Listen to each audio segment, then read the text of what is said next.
আসসালামু আলাইকুম সম্মানিত দর্শক মণ্ডলী, নিশ্চয়ই এই সংবাদটি আপনারা অনেকেই অবগত আছেন।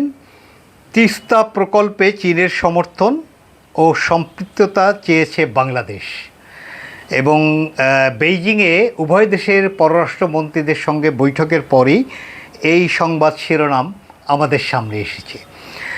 তিস্তা নদীর সমন্বিত ব্যবস্থাপনা ও পুনরুদ্ধার প্রকল্পে সমর্থন দিতে ও সম্পৃক্ত হতে চীনকে অনুরোধ জানিয়েছে বাংলাদেশ। গত বুধবার বেইজিংয়ে চীনের স্টেট কাউন্সিলর ও পররাষ্ট্রমন্ত্রী ওয়াং ইর সঙ্গে বাংলাদেশের পররাষ্ট্রমন্ত্রী ডক্টর খলিলুর রহমানের বৈঠক শেষে এক যৌথ সংবাদ বিজ্ঞপ্তিতে একথা বলা হয়েছে।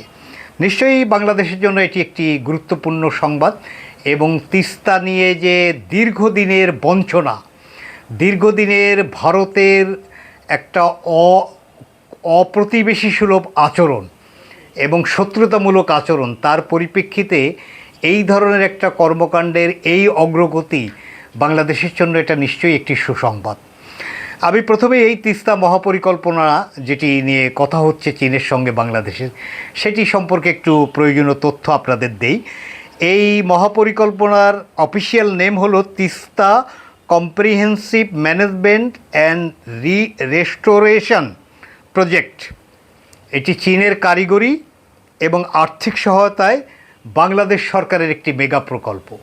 এখানে চীনা কোম্পানি চীনা পাওয়ার এবং বাংলাদেশ পানি উন্নয়ন বোর্ড কোলাবোরেশনে এই প্রকল্প বাস্তবায়ন করবে, এরকম একটি আলোচনা বা সম্মতি উভয় দেশের পক্ষ থেকে আছে। এর লক্ষ্য তিস্তা নদী অববাহিকার টেকসই ব্যবস্থাপনা, বন্যা নিয়ন্ত্রণ, ভাঙন রোধ এবং নাব্যতা বৃদ্ধি করা। এই প্রকল্পের ব্যয় ধরা হয়েছে $100 কোটি, অর্থাৎ বাংলাদেশের টাকার অঙ্কে 12,000 কোটি টাকার বেশি। এই প্রকল্পে নদী খনন, বাঁধ নির্মাণ, স্যাটেলাইট শহর তৈরির পরিকল্পনা রয়েছে। মূলত এই প্রকল্পের লক্ষ্য হলো তিস্তা নদীর ভাঙন রোধ, শুকনো মৌসুমে পানি সংরক্ষণ, বর্ষা মৌসুমে বন্যা নিয়ন্ত্রণ ও সেচ সুবিধার মাধ্যমে কৃষি উৎপাদন বাড়ানো। এই প্রকল্পের অবস্থানটি হলো, আমরা জানি, বাংলাদেশের উত্তরাঞ্চল। সেখানে 4টি জেলা, মূলত নীলফামারী, লালমনিরহাট, রংপুর এবং গাইবান্ধা। এই প্রকল্পের প্রধান কাজ যেগুলো, সেগুলো 102 থেকে 108 কিলোমিটার নদী খনন করে নদীর গভীরতা কমপক্ষে 10 মিটার অর্থাৎ 33 ফিটেরও বেশি এটি বাড়ানো। অর্থাৎ নদীর গভীরতা বাড়ানো গেলে সেখানে জলাধার হিসাবে সেটি সমৃদ্ধ হবে। নদীর উভয় তীরে 203 কিলোমিটার বাঁধ ও তীর রক্ষা কাজ। নদীর প্রস্থ কমিয়ে 1 কিলোমিটারের মধ্যে এই নদীর প্রস্থ এটি আনা। আমরা জানি এই নদী ভাঙনের ফলে এর বিস্তৃতি অনেক বেড়ে গেছে, সেটিকে 1 কিলোমিটারের মধ্যে আনা। 171 বর্গ কিলোমিটার চরাঞ্চল এটি পুনরুদ্ধার করা। এখানে স্যাটেলাইট শহর হবে, পর্যটন কেন্দ্র হবে, মেরিন ড্রাইভ হবে, 150 মেগাওয়াটের সোলার পাওয়ার প্ল্যান্ট এটি তৈরির একটি পরিকল্পনা আছে। এছাড়া জলবিদ্যুৎ নির্মাণেরও একটি পরিকল্পনার কথা এই বিষয়ে আছে। আমরা জানি বাস্তবায়ন করবে চীনা প্রতিষ্ঠান চীনা পাওয়ার এবং বাংলাদেশ পানি উন্নয়ন বোর্ড, এরা কোলাবোরেশনে এই প্রকল্প বাস্তবায়ন করবে। এই প্রকল্পটি যদি, এই মহাপরিকল্পনাটি যদি সত্যিকার অর্থেই বাস্তবায়ন করা যায়, ওই অঞ্চলের ওই 4টি জেলাসহ সমগ্র উত্তর অঞ্চলের 2 কোটি মানুষের জীবন জীবিকা, জীববৈচিত্র্য, পরিবেশ এবং বাংলাদেশের অর্থনীতি, এটিতে একটি বিশাল গতি আসবে, পরিবর্তন আসবে, এটি বলা বাহুল্য। এই প্রকল্পের কিছু চ্যালেঞ্জ আছে, সেটি পরবর্তীতে সুযোগ পেলে আলোচনা করব। আমরা জানি যে বিএনপি 2026 সালের 12ই ফেব্রুয়ারি ইলেকশনের মধ্য দিয়ে তারা 17ই ফেব্রুয়ারি সরকার গঠন করে।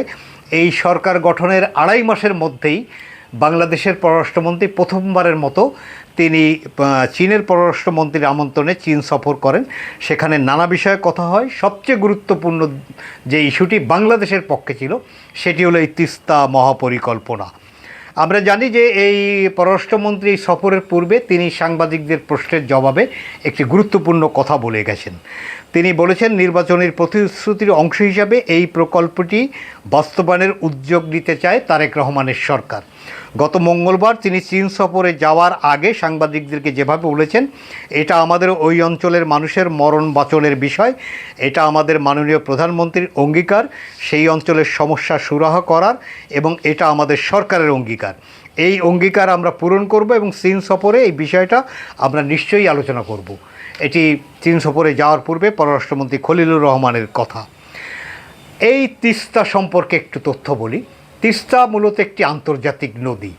এটির উৎপত্তিস্থল ভারতের হিমালয় এবং সেখান থেকে এটি নেমে ভারতের সিকিম, দার্জিলিং, জলপাইগুড়ির মধ্য দিয়ে প্রবাহিত হয়ে এটি বাংলাদেশে প্রবেশ করেছে। ভারতীয় অংশে এই বিশাল নদী কয়েকটি জায়গায় ভারত তাদের অনুকূলে ব্যারাজ বা বাঁধ নির্মাণ করে তারা বাংলাদেশকে পানি শোষণ, এই যে কথাটি, এটি প্রকৃত অর্থেই বাংলাদেশে তারা পানির শোষণ এই কাজটি তারা করছে। প্রতি বছর শুষ্ক মৌসুমে তারা ওই ব্যারেজে পানি আটকে তাদের সেচ এবং তাদের চাষাবাদ এবং অন্যান্য প্রয়োজনে তারা সেই পানি ব্যবহার করে। যখন তিস্তা শুকিয়ে যায়, বাংলাদেশে তখন বিস্তীর্ণ অঞ্চল মরুভূমিতে পরিণত হওয়ার মতো পরিস্থিতি হয়। আবার বর্ষা মৌসুমে যখন পানি বেড়ে যায়, তারা নিজেদের অঞ্চলটি প্লাবনের হাত থেকে রক্ষার্থে বাংলাদেশের এই প্রান্তে পানি ছেড়ে দেয় এবং হঠাৎ করে এই পানি ছেড়ে দেওয়ায় বাংলাদেশের এই চরাঞ্চল প্লাবিত হয়ে ফসলের ক্ষতি হয়। একদিকে শুষ্ক মৌসুমে পানির অভাবে ফসল ফলানো যায় না, আর একদিকে বর্ষা মৌসুমে যে ফসল মাঠে থাকে সেটি পানিতে তলিয়ে যায়। অর্থাৎ দুইভাবেই বাংলাদেশকে এই পানি শোষণের শিকার হতে হয় ভারত কর্তৃক। এখানে আমরা জানি দীর্ঘদিন থেকে এই নদী ভাঙনের যে শিকার, এই যে তিস্তা বাঁচাও, এই তিস্তা বাঁচাও নদী বাঁচাও সংগ্রাম পরিষদ বলে একটি অর্গানাইজেশন আছে। তারা দীর্ঘদিন থেকে এই তিস্তার সংকট সমাধানের ব্যাপারে তারা আন্দোলন করে আসছে। সরকারের দৃষ্টি আকর্ষণ করেছে ভারতীয় কর্তৃপক্ষের যাতে টনক নড়ে সেজন্য তারা নানা আয়োজন করেছে তারা আন্দোলন সংগ্রামের। এমনকি নির্বাচনের পূর্বে এই ফ্যাসিস্ট সরকারের পতনের পরে আমরা দেখেছি বিএনপি এবং তাদের কৃষক দলও সেখানে কয়েকটি বড় ধরনের রাজনৈতিক কর্মসূচি তারা পালন করেছে, যেখানে বিএনপির মহাসচিব মির্জা ফখরুল ইসলাম আলমগীর, যিনি একসময় কৃষক দলের সভাপতি ছিলেন, তিনি, শামসুন্নাহ দুদু যিনি একসময় কৃষক দলের সভাপতি ছিলেন, এবং সেখানকার একজন গুরুত্বপূর্ণ নেতা আহসান হাবিব দুলু অধ্যক্ষ, তিনি বাংলাদেশ সরকারের বর্তমান একজন মন্ত্রী, তিনি সহ তারা সেখানে বিস্তর আন্দোলন সংগ্রামের কর্মসূচি বাস্তবায়ন করেছেন এই তিস্তা সংকট থেকে মানুষকে বাঁচানোর জন্য। এখানে আমরা এই দীর্ঘমেয়াদী যে পরিকল্পনাটি, এর একটা সমীক্ষা, অর্থাৎ তিস্তা মহাপরিকল্পনা, এটিকে বাস্তবায়নের জন্য একটি সমীক্ষা হয় চীন এবং বাংলাদেশের যৌথ উদ্যোগে, যেটি 2016 সালে অনুষ্ঠিত হয়। সেখানে চীন এবং বাংলাদেশ প্রাথমিকভাবে যৌথভাবে কাজ করে 2024 সালে তারা একটি মূল্যায়ন প্রতিবেদন তৈরি করে এবং যেটি তারা সরকারের কাছে উপস্থাপন করে। এই সমীক্ষা যখন উপস্থাপন করা হয়, এটি ভারতের একটা মাথা ব্যথার কারণ হয়ে যায় যে চীনের প্রভাব বাংলাদেশে বাড়বে। বাংলাদেশে যদি তিস্তা প্রকল্প বাস্তবায়ন করতে পারে, বাংলাদেশের দ্বারা উপকৃত হবে এবং ভারতের বাংলাদেশের উপরে প্রভাব এটি কমে যাবে, অথবা তাদের দাদাগিরি আধিপত্য এটি বিঘ্নিত হতে পারে। এই কারণে এই চীন যখন এই প্রকল্পে আর্থিক এবং কারিগরি সহায়তা দিতে প্রস্তুতি নিতে শুরু করে, তখন ভারত, এটি প্রতারণামূলক আচরণ, ভারত এই তিস্তা মহাপরিকল্পনায় তারা আগ্রহ প্রকাশ করে এবং 2024 সালের মে মাসে বিষয়টি নিয়ে আলোচনা করতে তৎকালীন সময়ে বাংলাদেশে আসেন ভারতের পররাষ্ট্র সচিব বিনয় কোয়াত্রা, তার নেতৃত্বে একটি টিম। তারা হাসিনাকে বুঝিয়ে যায় যে ভারত এই প্রকল্পে আগ্রহ আছে। হাসিনার নিশ্চয়ই ক্ষমতা ছিল না যে ভারতের মুখের উপরে তার স্বার্থ আদায়ের প্রসঙ্গটি উত্থাপন করে বার্গেনিং ক্যাপাসিটি এটি শেখ হাসিনা সরকারের ছিল না। ফলে তারা নীরবে এটি হজম করে এবং তারপরে 2024 সালের জুন মাসে হাসিনা যখন ভারতে সফরে যায়, তখন দিল্লি এই প্রসঙ্গটি সামনে আনে এবং এই প্রকল্পে তারা আগ্রহ দেখায় এবং তারা বলে যে তাদের একটি টিম এটি সমীক্ষা করতে বাংলাদেশে আসবে এই কথা বলে ওই সময় চীনের আগ্রহকে তারা অবদমিত করার একটি প্রতারণামূলক বদ উদ্দেশ্য প্রণোদিত একটি কার্যক্রম পরিচালনা করে। হাসিনার মুখে তখন ভারতের বিপক্ষে বার্গেনিং ক্যাপাসিটিতে, তোমরা আমার তিস্তা পানি চুক্তিটি এখন পর্যন্ত করলে না, আবার তোমরা আমার দেশের অভ্যন্তরে তিস্তা মহাপরিকল্পনায় তোমরা আগ্রহ দেখাচ্ছ, এটি সে সময় বার্গেনিং হাসিনা করতে পারেননি। কিন্তু আমরা যারা একটু খোঁজখবর রাখি তারা নিশ্চয়ই একথা বুঝতে সক্ষম যে 12,000 কোটি টাকা ব্যয়ে একটি মেগা প্রকল্প বাংলাদেশে বাস্তবায়ন ভারত করতে পারে কি না, অথবা এর আগে তাদের এই ধরনের প্রকল্প বাস্তবায়নের কোনো রেকর্ড আছে কি না, এটি নিশ্চয়ই আমরা প্রশ্ন করতে পারি। ফলে এই প্রকল্প বাস্তবায়ন করতে গেলে, এই মহাপরিকল্পনা বাস্তবায়ন করতে গেলে চীনই আমাদের সবচেয়ে ভালো পার্টনার হবে। এক্ষেত্রে বলা বাহুল্য যে এটি চীনের কোনো নিজস্ব প্রকল্প না, এটি চীন এবং বাংলাদেশের যৌথ প্রকল্প, যেখানে চীন কারিগরি সহায়তা দেবে এবং আর্থিক সংস্থান এটিরও একটি গুরুত্বপূর্ণ ভূমিকা তারা রাখবে। পাশাপাশি আমরা যদি বাংলাদেশ সরকার আমাদের যারা ডেভেলপমেন্ট পার্টনার আরও যারা আছেন, বিশ্ব ব্যাংক সহ অন্যান্য, তাদের কাছ থেকে যদি সহজ কিস্তিতে এবং অপেক্ষাকৃত কম সুদে আরও অর্থের সংস্থান করতে পারি, তাহলে এটি আমাদের নিজস্ব ব্যবস্থাপনায় এই মহাপরিকল্পনা বাস্তবায়ন করাটাই হবে দেশের স্বার্থের সবচেয়ে অনুকূল। আমরা জানি ভারতের এই সমস্ত প্রতারণামূলক আচরণ পরবর্তীতে হাসিনা পতনের পরে আর ভারতের সঙ্গে সেই বার্গেনিংটা বা সেই সমঝোতা করার কোনো সুযোগ আর থাকলো না। বিশেষ করে প্রফেসর ইউনূসের সরকারকে ভারতের মোদী সরকার তারা তো এক ধরনের শত্রু বলেই গণ্য করতেন, এবং সে সময় আমরা জানি ভারতীয় রাজনীতিবিদদের আচরণ। পরবর্তীতে প্রফেসর ইউনূস যখন চীন সফর করেন, তখনও তিনি চীনের সঙ্গে কোলাবোরেশনে এই তিস্তা মহাপরিকল্পনা বাস্তবায়নের কথা তিনি চীন সরকারের সাথে আলোচনা করে আসেন। চীনের যেমন আগ্রহ ছিল, চীন অন্তর্বর্তীকালীন সরকারের সময় চীনের যিনি বাংলাদেশে রাষ্ট্রদূত হিসেবে কাজ করেন, তিনি একাধিকবার সরকারি প্রোগ্রামে এবং অন্যান্য কর্মসূচিতে বলেছেন, এমনকি তারেক রহমান সাহেব প্রধানমন্ত্রী হওয়ার পরে তার সঙ্গে চীনের রাষ্ট্রদূত দেখা করেছেন। সে সময় তিনি আনুষ্ঠানিকভাবে এই প্রকল্পে চীন আগ্রহী, এটি তিনি সুস্পষ্টভাবে জানিয়েছেন। বাংলাদেশে আগ্রহের প্রেক্ষিতেই পররাষ্ট্রমন্ত্রীর এই সফরে সেটি আনুষ্ঠানিকভাবে চীনকে এই প্রস্তাব দিল এবং চীন সেটি সানন্দে গ্রহণ করবে, এটি আমরা ধরেই নিতে পারি। এবং এই চীন তিস্তা মহাপরিকল্পনা বাস্তবায়নে নির্বাচনী প্রতিশ্রুতি হিসাবে তারেক রহমান নির্বাচনের পূর্বেই তিনি এটি অ্যাড্রেস করেছিলেন।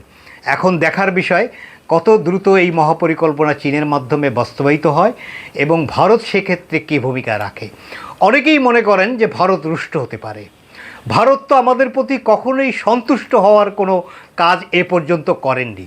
2011 সালে তিস্তার পানির ন্যায্য হিস্সা বা তিস্তার পানি বন্টন এ বিষয়ে একটি চুক্তি প্রাথমিক পর্যায়ে প্রায় চূড়ান্ত হয়ে গেছিল।